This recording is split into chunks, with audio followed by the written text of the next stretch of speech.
Hey, welcome back to Mari의 Minutes. So this is lesson 8.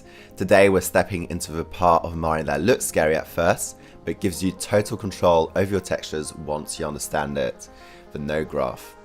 Now, if you're coming from Photoshop or more traditional layer-based software, nodes might feel like a completely different world, and yeah, they kind of are. But here's the truth, once you get the logic, you'll never want to go back. So what is the node graph? Think of it as a visual mind map for your textures. Instead of stacking layers, you create nodes. Each one does one job, and then you connect them to build up a texture in a non-destructive, highly flexible way. It's the same outcome as using layers, but with way more control because you can plug anything into anything, branch things off, combine procedurals, and reuse elements across channels. Also, when working in a team on the same project, it's much easier to collaborate and share node graph sections. And nothing is locked in, you can go back and tweak values, swap a node, it's all live. You can also organize your graphs, use backdrop to group related nodes, and you can even add sticky notes.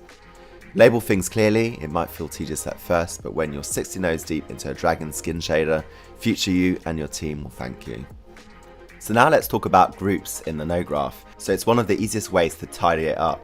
So you just select a bunch of nodes and type group in the search tab or press Ctrl G. This collapses them into a reusable container that you can label, and then if you press Ctrl Enter, you can edit inside. Grouping keeps all the nodes together and makes your graph easier to manage.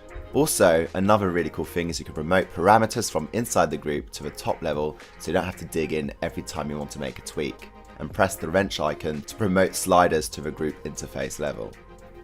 This turns your node setups into clean, modular, customizable tools. Now onto bait points. So bait points freeze a part of your node graph. They're a bit like a checkpoint. They're super useful when you're working with heavy nodes or high-res tiles, especially if you're working on 8K or more. Instead of recalculating everything every time you make a change, Mari의 just reads the bait results. Let's open the node graph tab. If you've already painted something in the layer stack, Mari의 has automatically created nodes for those layers in the background. That's one of Mari의's best features. Layers and nodes are interchangeable. You can switch between them anytime. So let's just have a look at some of the basic shortcuts. So middle mouse button or Alt plus left click allows you to pan around your node graph.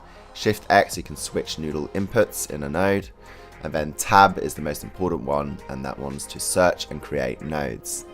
You can also extract nodes by shaking to extract or by pressing Ctrl Shift X. So to recap, the node graph is a visual way of building up your texture map. Each node does one thing, so you have color, cloud noise, masking, and you can plug them together like a circuit. You get more flexibility, more reusability, and more control than with layers alone. And once you're comfortable, you can build materials that are smart, scalable, and easy to tweak later in production. If you want to learn more in depth about the node graph, all its different shortcuts and advantages it offers, check out these videos in the video description. That's it for now. See you in the next video.